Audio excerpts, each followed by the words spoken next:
नमस्कार, मैं हूं पवन त्यागी।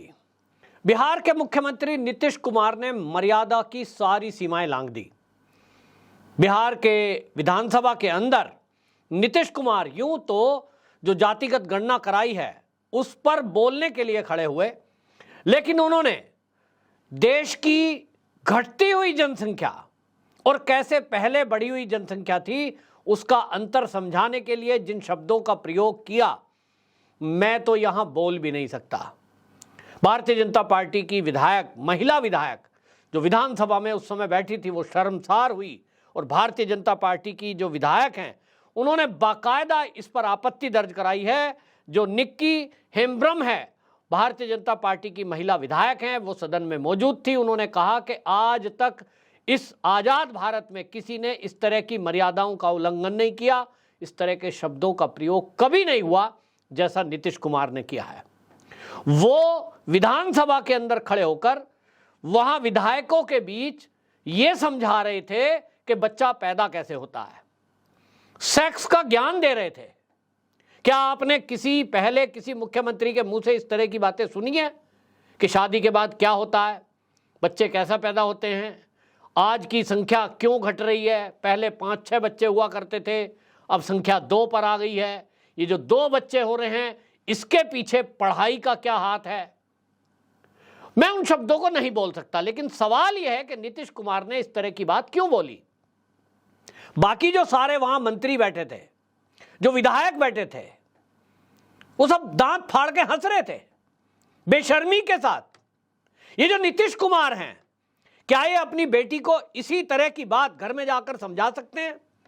अपने रिश्तेदारों में जो लड़कियां हैं, महिलाएं हैं, उनको जाकर के इस तरह से समझा सकते हैं कि बच्चा कैसे पैदा होता है, कैसे नहीं पैदा हो सकता है? फिर ये विधानसभा के अंदर खड़े होकर जब मीडिया कवर कर रहा है तो इस तरह की बदतमीजी वाले शब्द बोलने की जरूरत क्या है? अब क्योंकि नीतीश कुमार जानते हैं पूर्ण बहुमत की सरकार है, केस कोई दर्ज हो नहीं सकता। विधानसभा के अंदर या लोकसभा के अंदर, राज्यसभा के अंदर, संसद में बोले गए किसी शब्द पर इन माननीयों के खिलाफ कोई केस तो होता नहीं है, और इसी का ये दुरुपयोग कर रहे हैं। मैंने पहले भी इस बात को कहा है कि अब ये राजनेता लोग समझ गए हैं कि इन्हें जब भी कभी कोई देश विरोधी बातें करनी हो, किसी नेता के विरुद्ध बात करनी हो, कुछ भी उल्टा सीधा अपमानजनक करना हो, सनातन संस्कृति का अपमान करना हो, ये विधानसभा का प्रयोग करते हैं। तो क्या इस कानून को नहीं बदला जाना चाहिए? अंग्रेजों के जमाने में बने हुए कानून, और ये जो देश के अंदर सांसद हैं, ये जो विधायक हैं, इन्होंने अपने लिए ये कानून बना रखा है कि जो चाहे बोल दें, इनके ऊपर एक्शन ना हो। आप और मैं आज की डेट में कोई सोशल मीडिया पर जरा एक टिप्पणी कर दे महिलाओं के विरुद्ध, बोल के तो देखो, तुरंत यही नेता चिल्ला चिल्ला कर कहेंगे ये पवन त्यागी को बंद करो, जेल में बंद कर दो, इसने ऐसा कैसे बोला, अभद्र शब्दों का इस्तेमाल कैसे किया। महिला आयोग और बहुत सारे एनजीओ, मोमबत्ती गैंग सब सड़कों पे आ जाएंगे। लेकिन आप देखें कि भारतीय जनता पार्टी की महिला विधायक के अलावा या बीजेपी के जो विधायक हैं, नेता हैं, उनके अलावा जो दांत फाड़ फाड़ कर वहां हंस रहे थे, किसी ने नीतीश कुमार के इस घिनौने कृत्य की कोई एक शब्द भी नहीं बोला उसके विरोध में। क्यों? क्योंकि इनको लगता है कि हाईलाइट होने के लिए कुछ भी बोल दो। तो नीतीश कुमार, कुछ लोग तो कह रहे हैं कि साहब इनसे ये उम्मीद नहीं थी। सुशासन बाबू पढ़े लिखे लोग, ये कहा जाता है। लालू प्रसाद यादव कभी भी मजाक में कुछ बोल देते थे तो उनको कहते थे वो ज्यादा पढ़े लिखे नहीं है, बोल दिया तो क्या। लेकिन एक पढ़ा लिखा व्यक्ति जिसको सुशासन बाबू बोलते थे, आज उनको क्या हो गया है? तो कुछ लोग मजाक में लिख रहे हैं कि ये सोबत का असर है। जिसकी सोबत में वो बैठे हैं, वो जो आरजेडी है, उनसे क्या उम्मीद है? कभी वो रामचरितमानस के विरुद्ध में बोलते हैं, कभी सनातन के विरुद्ध में बोलते हैं, कभी। अब लालू प्रसाद का तो आपको डायलॉग याद ही होगा, मुझे बहुत याद है। जब मैं छोटा सा था, लालू प्रसाद यादव को किसी अधिकारी ने पूछा तो वो बोल रहे थे, उस समय महिला, इस समय तो सांसद हैं बीजेपी की हेमा मालिनी, उस समय फिल्में हिट हुआ करती थी और वो भी फिल्म उस समय हिट हुई थी। तो उस समय ये पूरा मीडिया में आया था कि लालू प्रसाद ने कहा कि बिहार की सड़कें ऐसी होनी चाहिए जैसे हेमा मालिनी का गाल।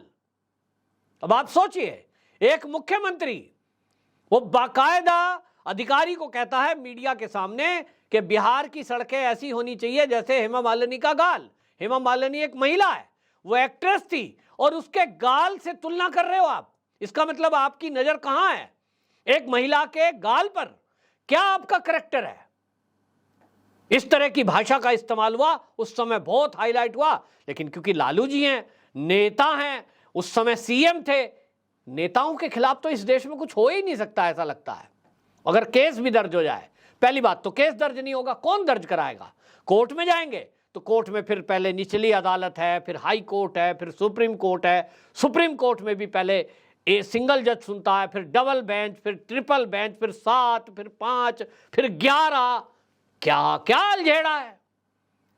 सीधा सीधा कोई नेता, कोई व्यक्ति इस तरह की उलझलूल बातें करे, देश विरोधी बातें करे, समाज विरोधी बातें करे, किसी धर्म विरोधी बातें करे, तत्काल उस पर क्यों नहीं फैसला हो जाता कि सबसे पहले सस्पेंड? नौकरी वालों को तो सस्पेंड कर देते हैं। आप सोचिए कि कोई नौकरी पेशा वाला व्यक्ति यदि कोई पकड़ा जाए किसी भी केस में, सबसे पहले पुलिस गिरफ्तार करती है, केस एफआईआर हो गया, उसको कहेंगे गिरफ्तारी हो गई, 48 घंटे जेल गया, चलो भाई इसे अब करो सस्पेंड।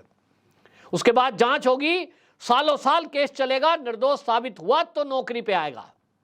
लेकिन ये जो राजनेता हैं, इनका नाम है राजनेता। राजनीति, राजनीति, ये राज करने के लिए कहने को बाबा साहब भीमराव अंबेडकर जी ने जो लिखा, वी द पीपल, संविधान बनाया लोगों के लिए, लेकिन इन्होंने संविधान में इतने संशोधन कर दिए नेताओं ने, इनको जो लगता है कि इनकी सुविधा के लिए तनख्वाह इनकी बढ़ा दो, भत्ते इनके बढ़ा दो, एक बार विधायक सांसद बन जाए, जिंदगी भर बैठ के पेंशन लो, इतने लाभ लश्कर इनको मिलता है। एक सीएम चल रहा है, क्या जरूरत है? कौन मारने को घूम रहा है भाई? सुरक्षा के लिए 2-4 गार्ड, 2 गाड़ी बतेरी है, 10-10, 20-20 गाड़ियों का काफिला चलता है।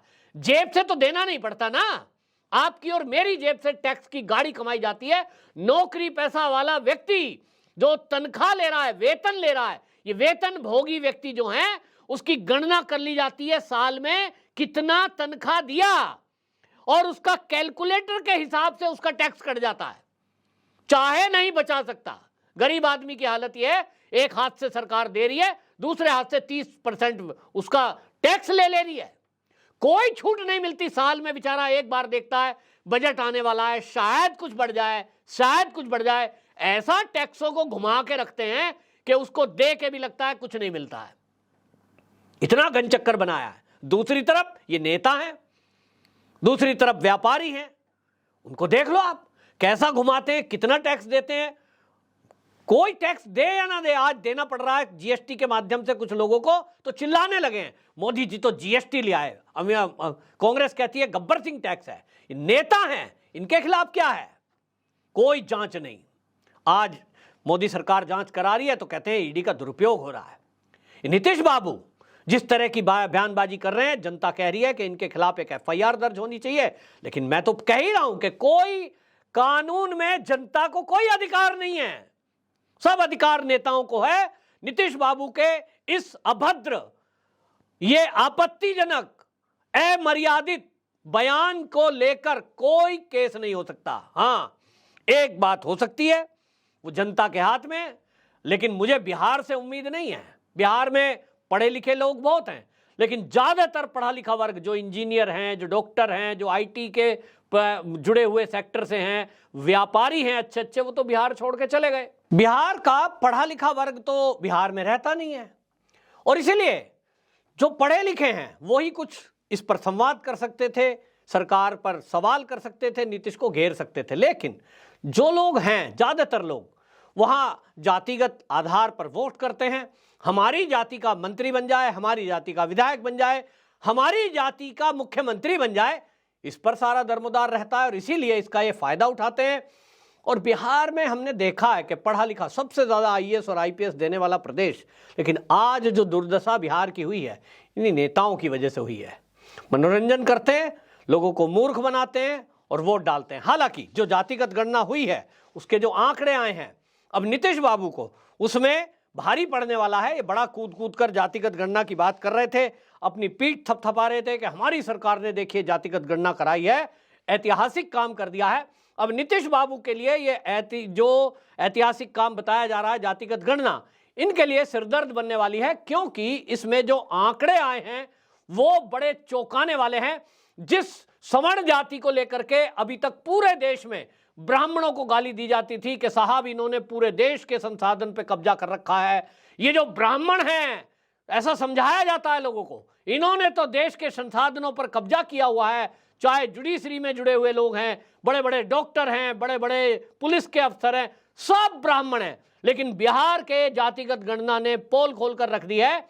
मुझे तो लगता है कि अब पूरे देश की जातिगत गणना हो जानी चाहिए, तब पता लगेगा कि जिस ब्राह्मण वर्ग को ये हमेशा से टारगेट किया गया उसकी क्या हालत है। आपको बिहार के बारे में केवल बता देता हूं क्या हालत है। देखिए, बिहार में ये कह रहे हैं कि जो जातिगत गणना हुई है उसके आधार पर जो आंकड़े आए हैं, वहां क्या अभी आरक्षण की मांग कर रहे हैं, बढ़ाकर उसको किया जाए 50 से 65%। क्यों? क्योंकि कुछ आंकड़े ऐसे आ गए हैं जिसमें खुलासा हुआ है कि जिनको अभी तक सवर्ण जाति कहा जा रहा था उसमें तो अति पिछड़ा वर्ग है। आपको उदाहरण बताता हूं, जो कुल राजपूत है उनका बिहार के अंदर प्रतिशत है 3.4, भूमियार जिनको सवर्ण जाति में कहा जाता है और ब्राह्मण होते हैं 2.8, कायस्थ 0.6% और ब्राह्मण 3.6%। ये बिहार में सवर्ण जातियों की स्थिति है। इनमें जो गरीबी रेखा के नीचे जीवन यापन कर रहे हैं वो भूमियार 27.58% है। समझ सकते हैं आप। इसी तरह ब्राह्मण लगभग 25% गरीबी रेखा के नीचे हैं। राजपूत 24.89, मतलब 25% ही लगभग हो गया, वो गरीबी रेखा के नीचे हैं। कायस्थ 13.8%। और मुस्लिमों की बात करें तो मुस्लिमों में शेख 25.8, पठान 22.2, सैयद 17.6 और सामान्य वर्ग 25.9%। ये गरीबी की रेखा के नीचे हैं।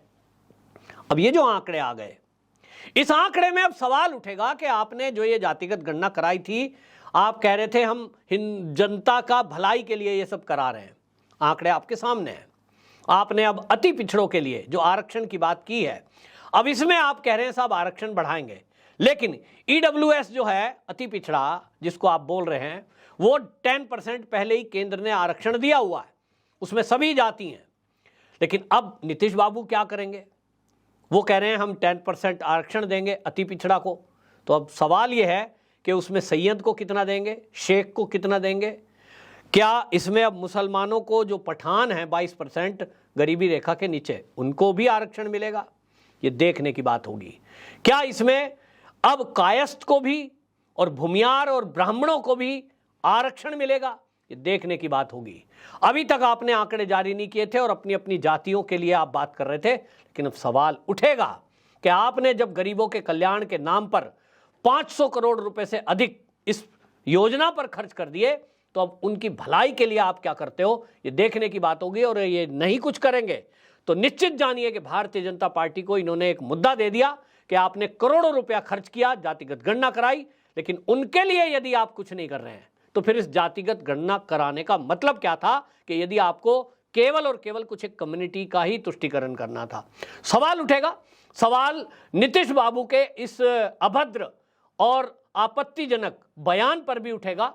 निश्चित जान लीजिए कि जिस तरह की बातें उठ रही हैं कि ये एक संगत का असर है, जिस तरह से लालू के संगत में आए हैं, आरजेडी के संगत में आए हैं। हम राहुल गांधी को भी देखते हैं जो भरी सभाओं में महिलाओं की तरफ हाथ करके कह रहे थे कि ये दूध देती हैं। इस तरह की टिप्पणियां हंसने के लिए काफ़ी है, लेकिन ये मजाक का विषय नहीं है कि देश में प्रधानमंत्री बनने का सपना देखने वाले राहुल गांधी, नीतीश कुमार, लालू प्रसाद यादव जैसे लोग इस तरह की मजाक अभद्र टिप्पणियां जब करते हैं तो देश और दुनिया में भारत के इन नेताओं के साथ साथ देश का भी मान नीचा होता है। आपकी क्या राय है? कमेंट बॉक्स में जरूर बताएं। वंदे मातरम।